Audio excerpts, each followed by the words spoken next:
My name is Janice Workington. I am the Executive Director of Deep Tech Canada. We're going to be recording this because not everybody could make our live session. So thank you all for joining us today. I hope you can all see us okay in the group. Yes, okay. I'll turn off my camera so you don't have to look at me twice. Perhaps that would be great. Okay. Marie, do you want to kick us off?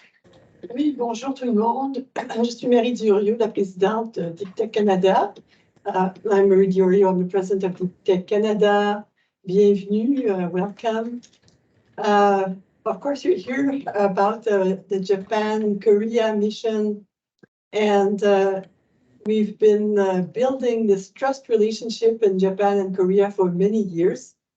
And I think by joining us, you get to leverage that relationship to advance your company and the commercialization of your products. So we're happy to be able to support SMEs, Canadian SMEs, in doing that.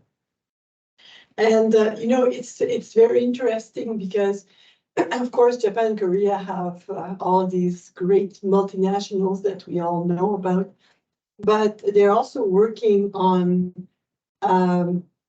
the startups, and they're creating investment funds for startups, recognizing that there is this translational gap from the very highly regarded universities, and translating the discoveries into products eventually, but supporting the startups from there. And so there is a move afoot to really fill that gap as well. So I think that's very interesting for us because some of you are, small enterprises, or rather than some of you are, of course, well established, but we usually come in with a mixture, and we also have academics often on the mission, so that really spans the continuum, and we'll find a lot of interest in both Japan and Korea in particular, and really is looking at innovation and how to be better innovators. And they're looking at countries like Canada for that. How can we be better innovators? What can we learn from you? How can we partner and collaborate and so on? And these are all opportunities that you will find as part of the trade mission. So this year, I'd like to introduce, of course, Janice has already introduced herself. She's the executive director. And I'd also want to introduce Isabelle Cyr. Isabelle is our director of projects, and she will be also with Janice. She will be organizing the Japan trade mission. So a lot of the details and all of that will fall on Isabelle's shoulders, and you're very capable ones at that.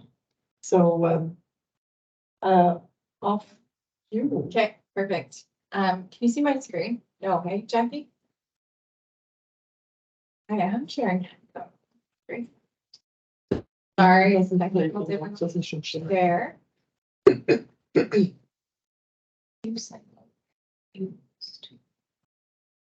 You may have to share it from her. I'm in here. Anyway. Yeah. Now share. Good. All right. Everybody sees that? Okay. So hi. Thank you for joining our information session. We're excited about this mission this year. We've gone to Japan every year. I'm scared to change my slide, so you're going to see this, the PowerPoint version instead of the presentation version. I apologize. We've gone to this nano mission when it was Nanotech Japan. It still is Nanotech Japan, and we've seen the trade show evolve. Our mission and vision have evolved over the years to really that deep tech approach to innovation. So I know a lot of our members are still working in nanotechnologies. A lot of our members are working in clean tech, advanced manufacturing, quantum AI, and all of these really come together in that nice convergence space that allow for a lot of opportunities in these emerging markets. So when you're coming with us on a deep tech mission, There is different themes and opportunities. It's a nanotech show we will be participating in. There's also a quantum showcase, there's clean tech, there's advanced manufacturing. So all of those key thematic areas and topics will be addressed at the show. And so we've gone for many years. I will do a little like a yearbook slideshow of our history through the event. Starting in 2016 was our first year. We do more than the Nanotech Japan show. These are pictures from the trade show in and of itself. We do business to business matching. We do site visits. So we really identify everybody's objectives. So we have that application form open this year that you'll see if you haven't seen it on the website yet, to identify our delegation and to really curate a strong delegation and have those site visits, meeting with industry players, meeting with companies, that really serves the entire delegation as best as possible.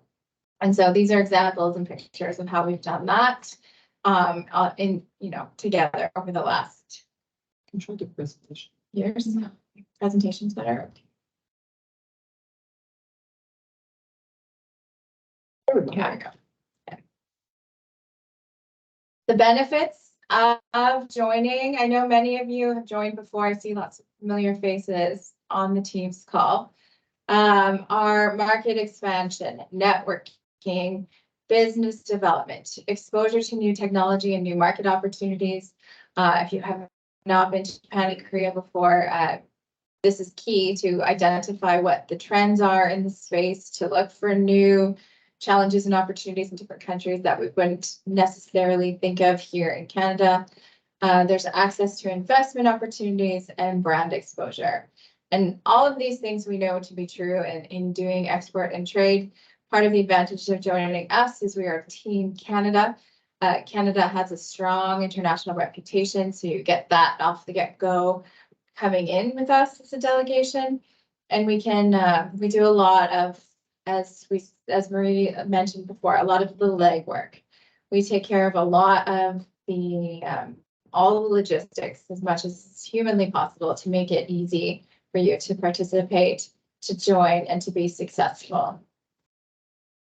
I'll hand it over to Isabel to talk about some of the things that are included. Every year we sort of expand and pivot on how we execute the trade mission. We learn lessons every year, kind of grow and offer more service offerings to help facilitate these collaborations and connections. So I'll hand it over to Isabel. All right, so as Janice mentioned, we do at Deep Tech Canada, we offer a turnkey mission, which includes market training before leaving for Japan and for Korea to better prepare our participants on how to do business in either Japan or Korea. We do business to business matching with the help of federal and provincial teams on the ground. We do site visits, so you'll be able to see on the screen some of our past site visits that include Samsung, LG, NIMS. We have a spot, you'll have a spot at the Canadian Pavilion during all 3 days of Nanotech, which includes on-site interpreters, networking. Your organization will be featured in the profile book that's shared with the attendees of Nanotech Japan, and more.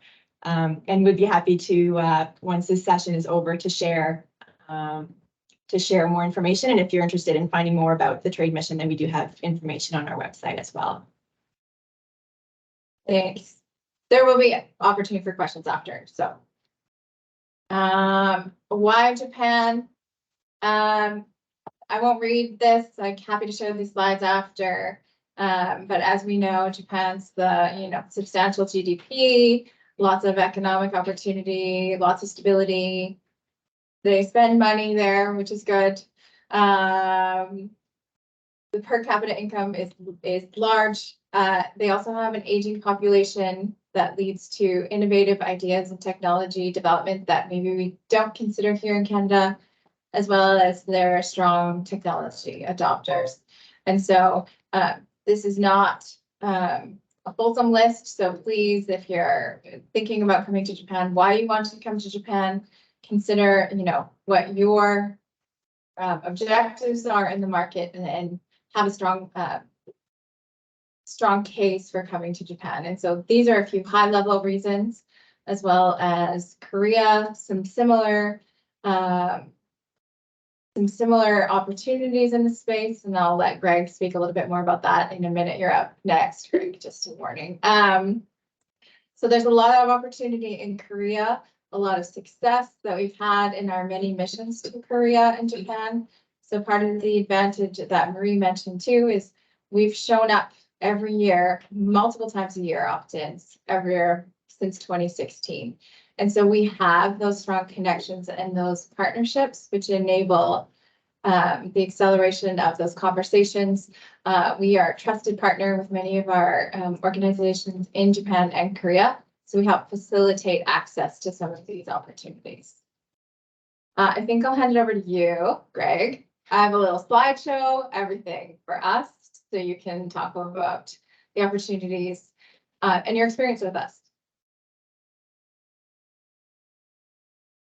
Thanks, Janice.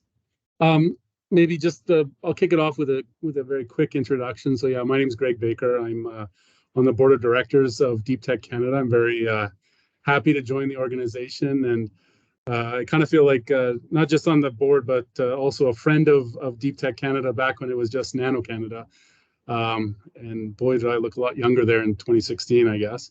But yeah, so I spent 7 years as a managing director of Alberta's Trade and Investment Office in Seoul. I see a few former colleagues and current colleagues on the call too, so good to see them as well. But I think, in terms of what I think is the most important things here for people to understand that are interested in taking part of these trade missions, picking up a couple of things that Janet's already said. The first one is we have a tendency to, and I always call Canada the parade of 1,000 flags. We love our individuality, and we love everything that makes us special.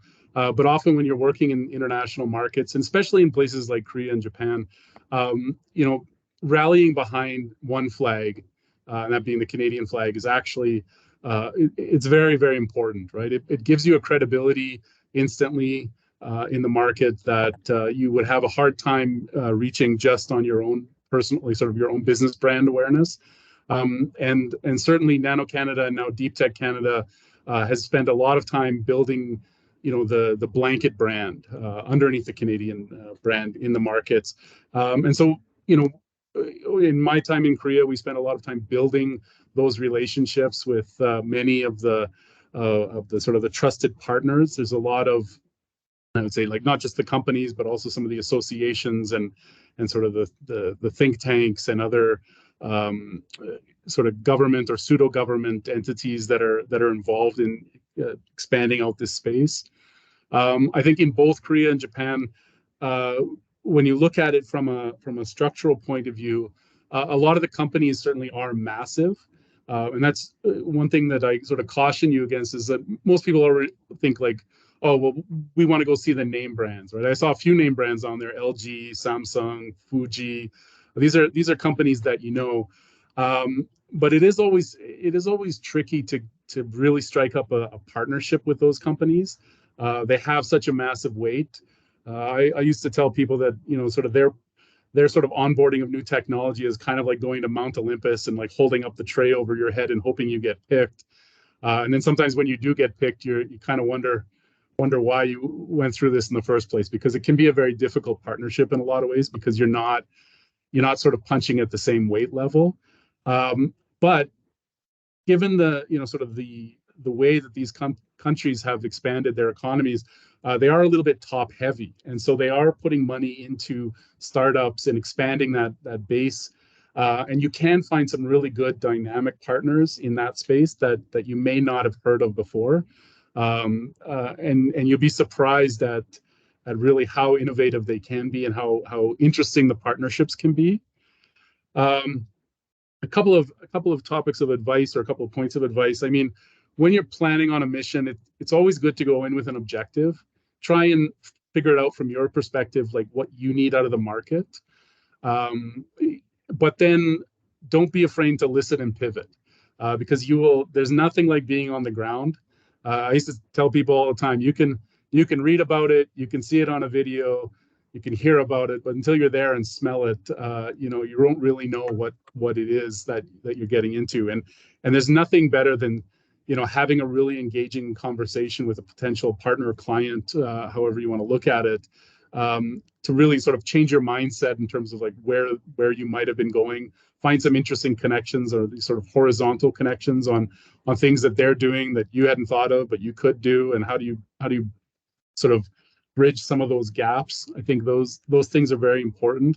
So not only sort of pitching what you've got to sell, but also listening is equally, if not even more important in these cases, because you're not going to find very often, you know, the slam dunk, nothing but net kind of approach on a pitch, right? You very often find somebody who's in an adjacent space, working on something that might be applicable, and you got to do a little bit of bending and you know, sort of maybe some mental gymnastics on how to make those connections. And that is very, very important, actually, because you'll find the opportunities are sort of not straightforward in that way. So I do encourage that piece, and I think that happens both from, you know, the attempts to put together the business to business meetings directly, and also these sort of collisions, which is a word we all love, that happen at the show itself, where you get a, you know, sort of a random assortment of people coming in, and you sort of sift through the conversations to find ones that are interesting for you. And the other piece of advice I would give is, you know, generally both of these countries are not transactional in their relationships the way that often we find that in North America. They're not, you know, if you're going in thinking, well, you're just going to come out with a purchase order on the first try, you know, sometimes that happens. It doesn't happen very often, though. There is an investment of time and energy that has to go in up front. And anybody who knows me knows I love an analogy of, or using analogies. And I always use the analogy for this is painting a room. You know, honestly, if you paint a room properly, 90% of your work is in the prep work, covering all the furniture and taping up all the corners you don't want to have to fix later. And it feels terrible because you start a project on a Friday afternoon and by Sunday you haven't even seen the can of paint. But if you do it right, at the end, you know, you just come in with a spray gun and spray everything, and you've got your paint ready to go. Building those business relationships can feel a lot like that, because you're not going to necessarily get that initial return. It's a wide open world. There's a lot of people out there that are working on, you know, somewhat similar, and so standing out is not just about being the best and the greatest, but is finding those sort of synergies and connections, and building trust, quite frankly, because, you know, we know we're the good guys. We're the Canadian team. Obviously, it's our movie, and so we're the protagonists of that movie. But, you know, in Japan and Korea, the protagonists are not usually Canadians in their movies. They're usually Japanese or Koreans. So you got to remember that it's not your movie. You're going there. It's their movie. You just want to get a Oscar award for the best supporting actor in their movie. So if you come at it with those kinds of approaches, I think you'll have a lot more success. And really the other thing is, you know, when you're building those relationships, you know, it does feel sometimes like you're putting in a lot and you're maybe not getting that outcome right off the bat. The two things to be watchful for on that is, first of all, if they're building a relationship with you, they're putting in the same amount of time. The bonus of that, or the benefit of that building a relationship and trust piece, is coming to understand what the drivers actually are.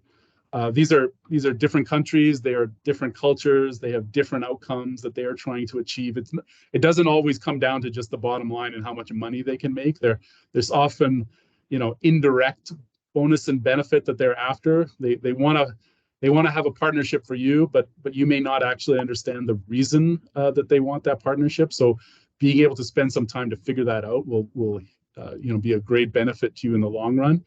And so the key to that really is, and this is sometimes a very hard thing to do, is the follow-up piece after the mission.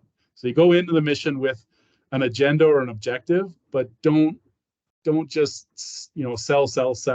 Spend a lot of time listening, finding connections, building trust. And then when you come back, and it's very hard because you come back into your real life and it's every day and you're jet lagged and all the rest, you need to carry that momentum forward So whether that's to the next trip or to being able to host a group here, whatever that looks like, you need to keep that momentum going. So the follow-up is extremely important. I can't tell you how many trade missions have basically sort of gone off the rails, not because we didn't have a great trade mission, but because the follow-up didn't happen. And not that doesn't just hurt, you know, the individual companies and your own personal brand, but it hurts the overall brand, and it makes it that much harder to get, you know, good quality partners on the other side the next time around, right? So that is sort of the pitch to you. So I don't know what the format is, if there's any room for questions now, or whether I should just drop the mic and hand it back to Janice now. I'm looking to you for guidance, Janice. We can field a few questions. Sure, go ahead.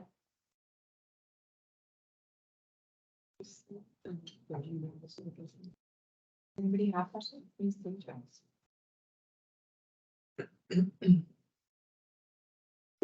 You have to look at, people might have their hands up. Does anybody have? I must have explained it perfect. So good. 2 points for me. Such a great job, Greg.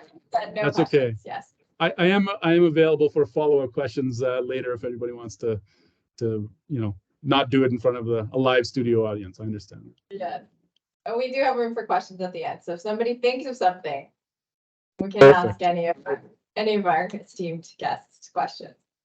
Great. Thank you, Greg. Thank you. Gurminder, is Gurminder here? He is. Gurminder, over to you. I am here. Yes, thank you, Janice. Pardon the background noise. I'm in a vehicle right now, but not driving. Yeah, so glad to offer my 2 thoughts. Greg, you did a really good job. I think you've said a lot of what I was going to say. Our first trip on this mission was in 2020. It was very good. Some of the lessons learned from that trip is personally, we could have been better prepared. There's a lot of prep work that needs to be done. And I would say we did it, but we probably could have done a better job. For example, requesting B2B meetings, putting the time and effort in upfront to make sure you identify the companies you want to meet with, so that the people working in Japan on the ground, trying to set up meetings, have a list, have a useful sort of guidance document, because they're there to help you. So again, in 2020, we were not very prepared and did not effectively set up B2B meetings. Having learned from that, we've gotten better. Also, the booth is actually a pretty amazing place. I did get all of our promotional materials submitted on time. And then when you see them there printed, live, ready for you to go, it's pretty phenomenal. So when you get requests from the Deep Tech Canada team to submit your logo, submit your banner, submit your one-pagers, try to do that in a timely manner, because you will see the benefit from that when you're standing at the booth. So I was really impressed both times. Our second trip was this year. So I was really impressed with that. As far as the companies are concerned and interactions, Greg mentioned and Janice mentioned, we're going to be dealing with a lot of large companies. Sometimes it is difficult to identify, and we're a startup, just for everybody's background. So it's a startup to engage with, say, an LG or a Mitsubishi Gas Chemicals. So I think the key thing that I learned is to identify the right divisions, and within those right divisions are the right people. So identify the right people you can engage with on a regular basis. So that's not just you're dealing with Mitsubishi, you're dealing with Mitsubishi's carbon intensity reduction group. And within that group, there's a group of people that you're dealing with. So try to find those people. We were actually quite lucky. Well, right after the trip that we went on, COVID hit. Actually, COVID was started during it.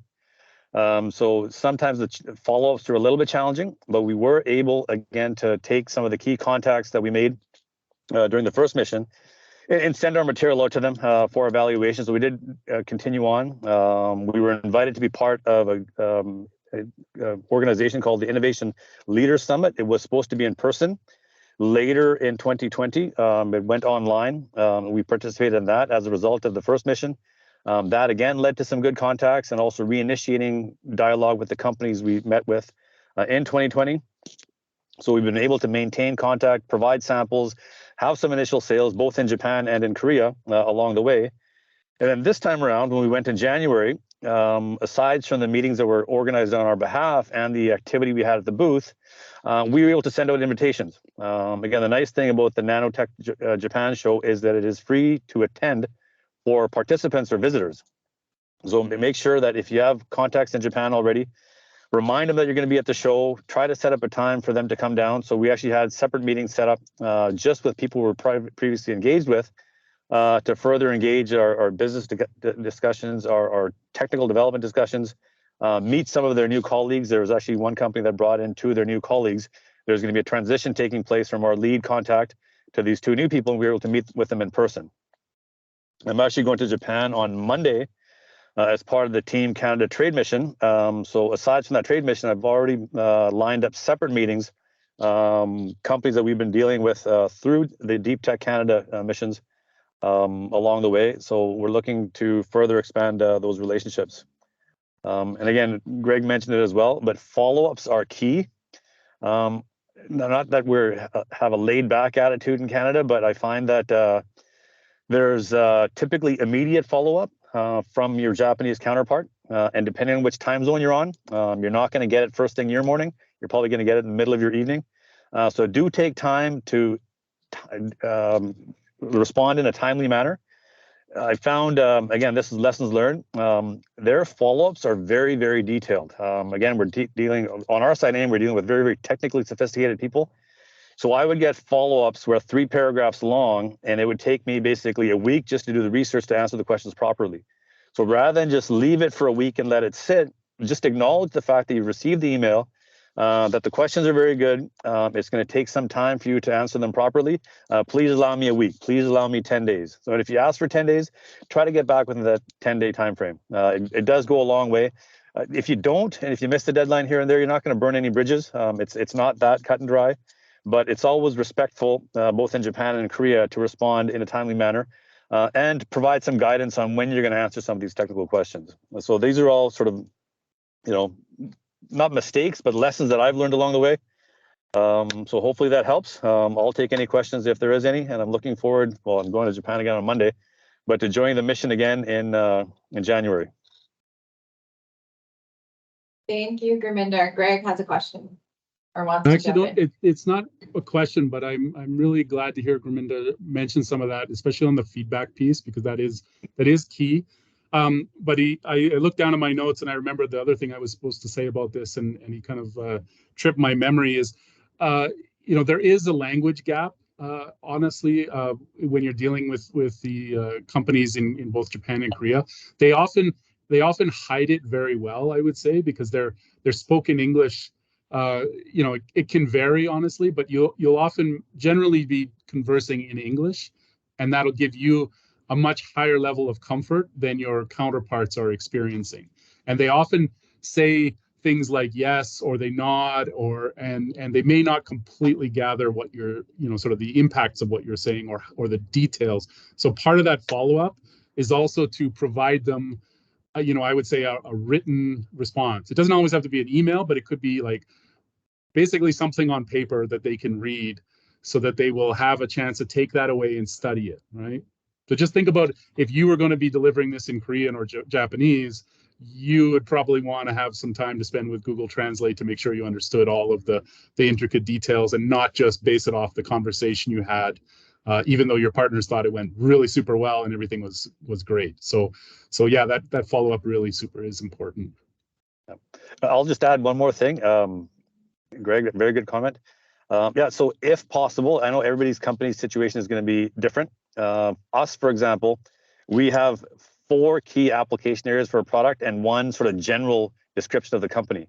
So what I did is I actually had 5 individual 1-page documents. They were in English. I didn't have time to translate them into Japanese or Korean, but I had them there with pictures available. So rather than pull out my full slide deck on my computer, if somebody just had some quick questions, and what I found is even if those documents were in English, the translators that are there on site, it helps them cover off all the key points. So rather than them try to remember the 6 points that I want to make on one of our applications, if it's on a piece of paper and all they have to do is read from English and translate to Japanese, it really helps the translators a lot to have something that they can use tangibly, printed ideally, when they're doing their translation.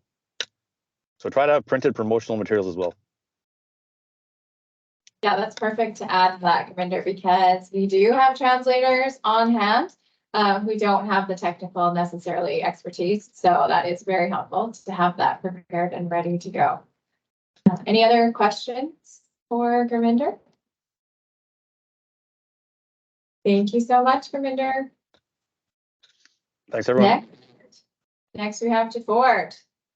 Hello. Could I actually share my screen? I made a small presentation. Of course can. Of course we can. Okay. All right.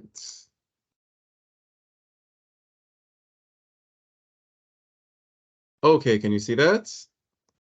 Yes. All right. Hello, everyone. My name is Ford Humes. I'm the Director of Business Development for NanoIntegrous Technologies and Raymore Industries, located in the northern suburb of Montreal called Boisbriand. And today I'd like to talk to you about some of the successes that we've had in joining with the missions at Deep Tech Canada.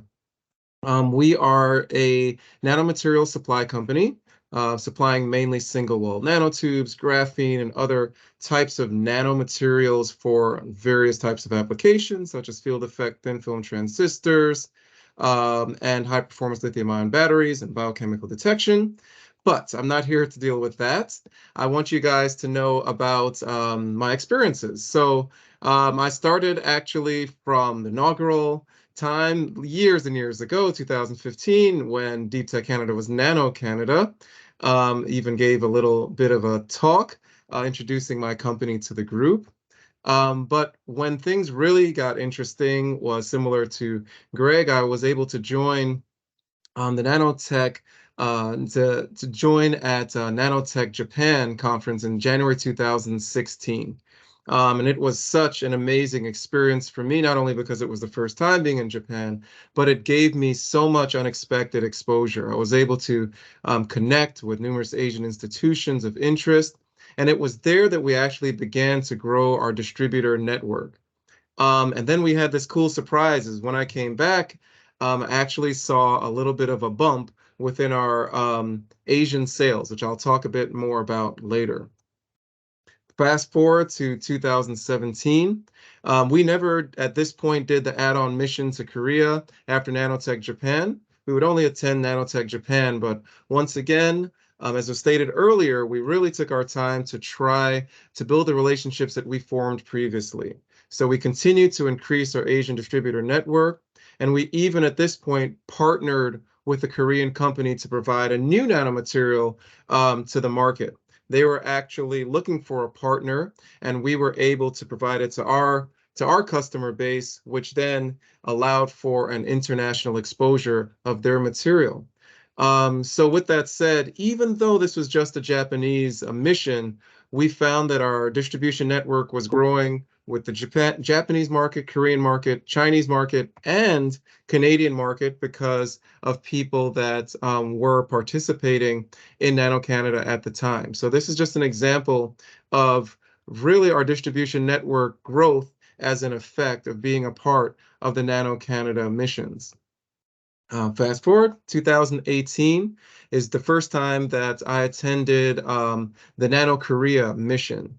Again, continue to strengthen the relationships with our regional distributors in the Korean region. And then at this point, we started to really build more relationships with other Canadian companies that were also a part of Nano Korea. In 2020, both the Nanotech Japan and Nano Korea were attended, and we again saw substantial growth in our network of interested Asian academic and commercial companies. And for our material, for our company, we actually are strengthened by both the commercial sector and the academic sector. So it was wonderful to meet so many wonderful graduate students and professors who were excited to use our material. We also deepened our Canadian partnerships. I see Norcata is here today. They were able to provide us with these wonderful SEMs of our material that we've since placed on our website and also used in our technical documentation, and answered many customer questions with some of this wonderful information, or at least allowed some customers to say, yeah, we would really love to buy your product based on the spectra that they were seeing. We started to partner with Brilliant Matters, who started to produce a polymer for us that was needed for a DARPA grant, defense grant, and a partnership with MIT.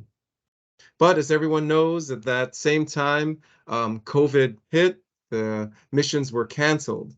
But what was great is that because of these partnerships that we built at the missions, I highlighted here the fact that we had a wonderful Canadian partnership with Brilliant Matters. But the truth of the matter is that because we were still partnered with other Asian distributors, companies that were kind of opening and closing at different times, even though of course our sales did drop because not everyone was present, we stayed afloat really wonderfully because of the many contacts that we made previously.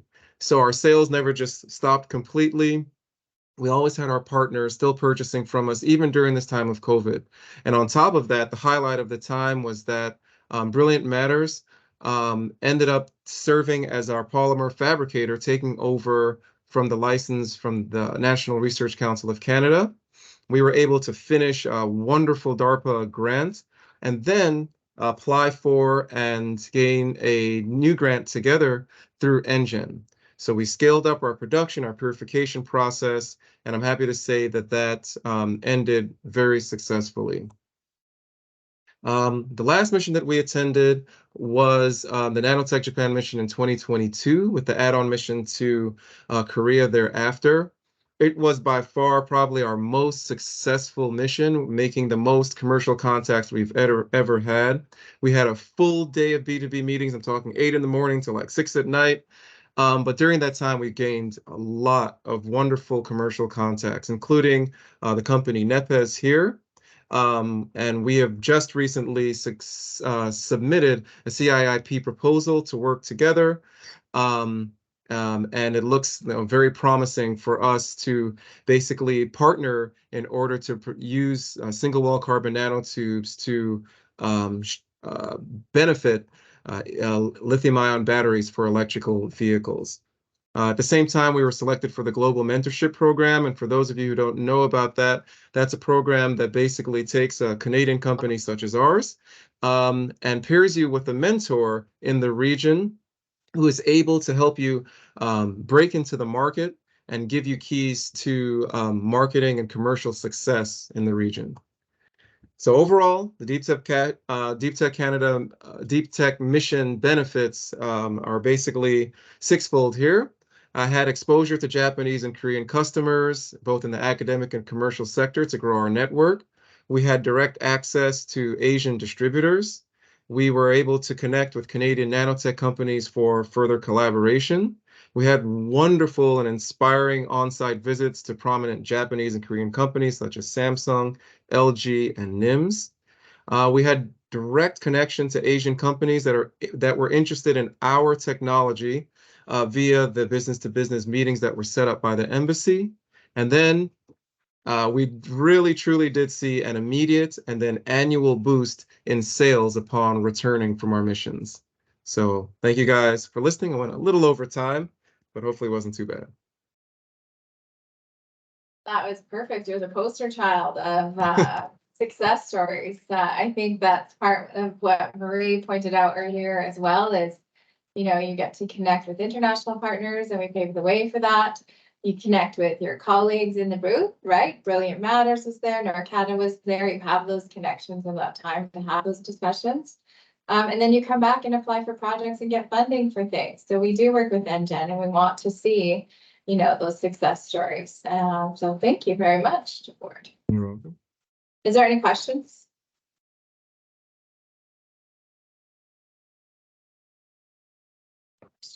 Okay, let's try sharing my screen again.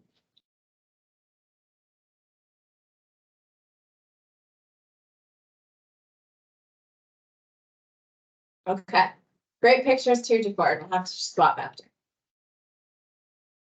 Okay, JR, Susie, are they on? No. JR is in Japan as we speak.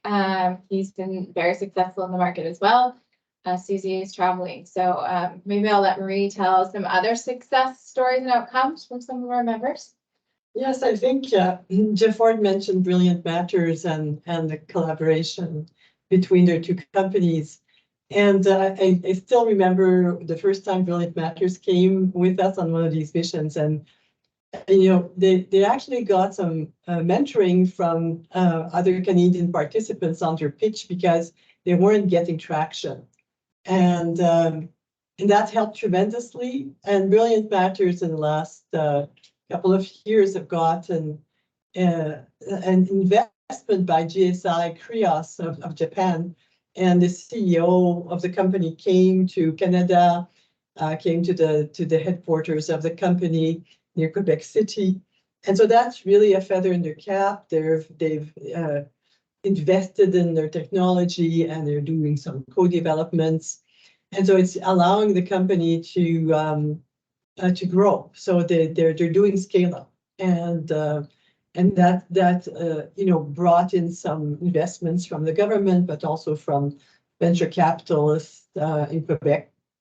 And so it's a great success story to have seen that transition, from a startup from the university now to this established company with international partners. It's really great to have followed that journey. And an analysis, a well-established company with some NMR, a benchtop NMR, and won the only prize that was given to an international company at Nanotech Japan, recognizing their products and the success as a company. So we were really happy to see that, to see a Canadian company on the podium, and it shows that this this persistent and pays off.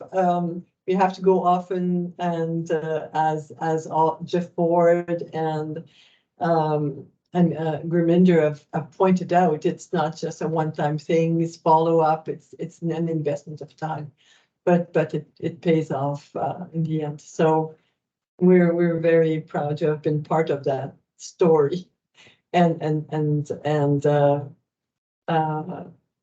supporting the success of Canadian enterprises.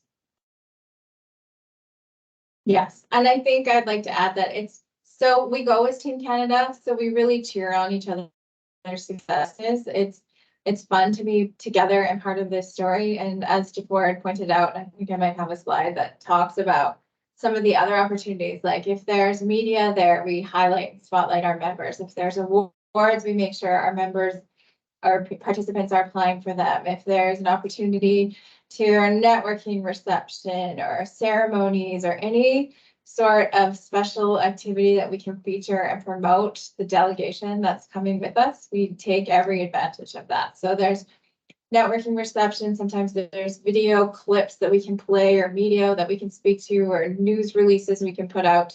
And so we really do take advantage. You see the lab visits once in a while. We'll do a lab visit. The top left corner, you see DeFord. If you have not heard him saying you need to just attend just for that, I think, to come to karaoke. So there's a lot of opportunities as far as business opportunities, but a big part of it is liking each other, working together, and helped to promote and partner and showcase these opportunities as Team Canada.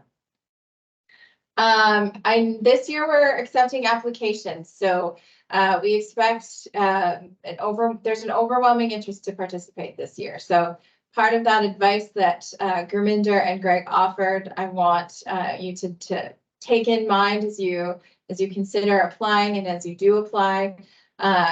We want to make sure that you know what you want to accomplish when you're there. We do not do this alone, as we have representatives. I know Julia's from the government of Alberta who will be joining us. It's on hand to support. We work with the Canadian Trade Commissioner Service and all the provincial offices to really facilitate those B2B meetings, those connections, and those opportunities. So we do not do this alone. The only reason we can do this is because we have incredible partners. that help make this all come together and happen.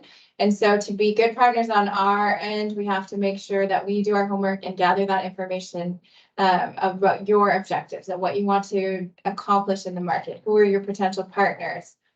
Making sure your value proposition is clear. I know we are all busy, but when you're filling out that application form, if your job is, if you say, I want to meet with large companies, that's not enough, right? You need to be more specific in your objectives and to make it very clear so that somebody without that technical expertise can read it and understand what the opportunities are to connect you with a potential partner in Japan. So if you list some organizations you've already worked with, that's helpful. If you list organizations you're currently working with, that's helpful. A wish list is helpful, but as Gurminder said too, who in the organization do you want to meet with? What department are you looking for?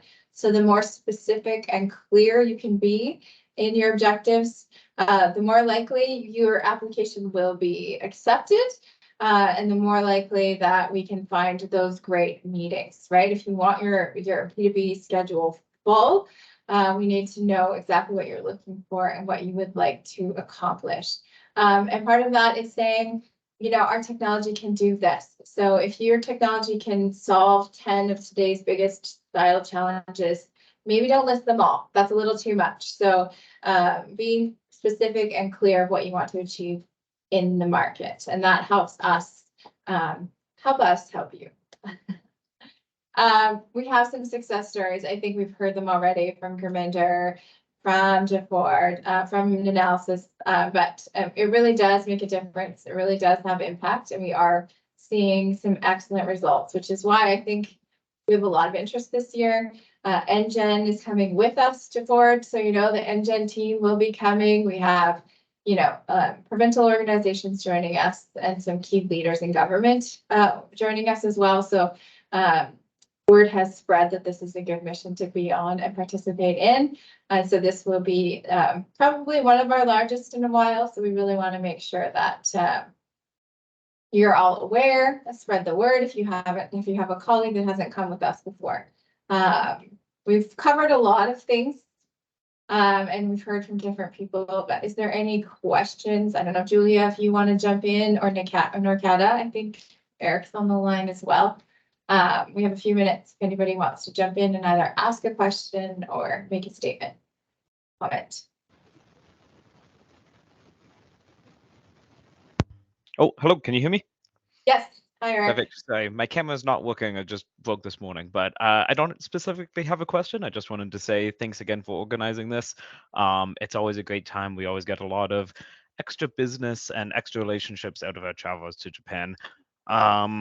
We're ramping up a lot more of our career presence, so we actually may join that portion of the trip again this year.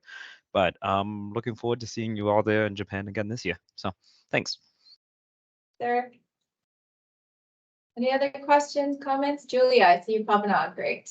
Hi, it's nice to see everybody from the mission earlier this year, and hopefully everybody can join. And I know there are a few companies that I had reached out to, but today's session they were already engaged in something else. So I'm glad that it is being recorded so that they can see this. Great, perfect. Yeah, we'll get that up and posted. Anything else? If you do have questions, there's a lot of information on our website. It's a lot of forms to fill out. One form, lots of questions asked.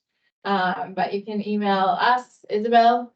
I think you all have her email address of info@stevetechcanada.ca.